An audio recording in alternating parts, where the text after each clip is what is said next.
За функц ингэж өгөгдсөн бол энэ утгыг олох ёстой.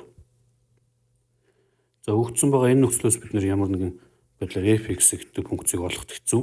Хэрвээ олчих юм бол бид нэр f хасах 1x-ийг олж чадна. За тэгээд энийг олсон бол мэдээж хэрэг f хасах 1 хасах 7 энийг олчих бол гэтэл энийг олох маань бол жоохон хүндрэлтэй. Тэгэхээр энийг олохгүйгээр уг бодлогыг бодъё. За энэ нөхцлөөс хасах 7 гэдгийг бид нар одоохондоо мэдгүй бод. Гэтэ а гэдэг тэмдэглэж. Тэгээд бид нар ааг олох хэрэгтэй юм байна. За уруу функц гэж байгаа учраас уруу функцийн чинэрсээр жинхэнэ функцэд нь ааг нь орлуулах юм бол жинхэнэ функцийн ааг орлуулах юм бол тэр жинхэнэ функцийн утга нь хасах 7 гарч ирдэг. Тэгэхээр энэ хасах 7 байна гэсэн үг. За өгөгдсөн нөхцөл одоо энд хүчээ.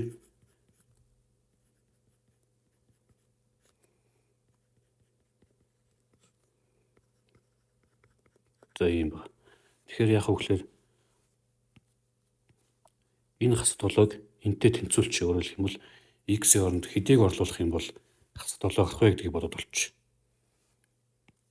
Тэгэхээр 3x-ээс хасах нь 5 гэдэг юм хасах 7-той тэнцвүүлэх юм бол за 3x тэнцүү энэ нийш орохоор хасах 2 болно. Эндээс x тэнцүү хасах 3-ны 2 гэж гарч ирэх юм байна. За энэ дугаар нөхцөлдөө бид нэр x-ийн оронд хасах 3-ны 2-ыг орлуулах юм бол тэнцвүүн тэмдэгний баруун гарталд хасах 7 гарна. Бидний хүсэж байгаа хасах 7 гараад ирнэ гэсэн үг нь шүү дээ. За тэгэхээр орлуулъя. За мэдээж тэнцвүүн тэмдэгний ард талд орлуулангууд хасах 7 гарч ирэх нь ойлгомжтой.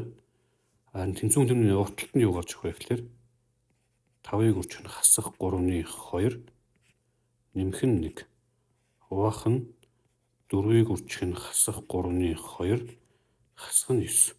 За ийм бол. За энэ хаалтан турга илэрхийлэл дээр энийг хэлбэрчлэх юм бол хасах 3-ны 10 дээр нэмэх нь 1 хуваах нь хасах 3-ны 8-аас хасах нь 9 боллоо.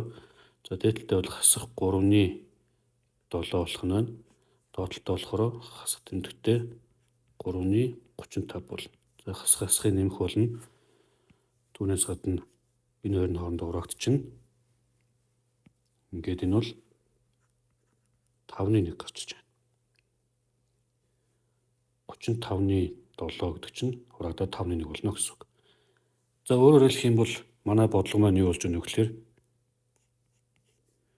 f 5-ны 1 гэдэг юм нь хасах 7-той тэнцүү байх нэ. Тэгээд бидний хүсэж байгаа олох гээд байгаа энэ а гэдэг тоо маань энд гараад ирж байна гэсэн үг. За энэ а тоо маань бас энтэй тэнцэнэ. Тэгээд манай бодлого нийцээр харуулахаар 5-ны 1 байх.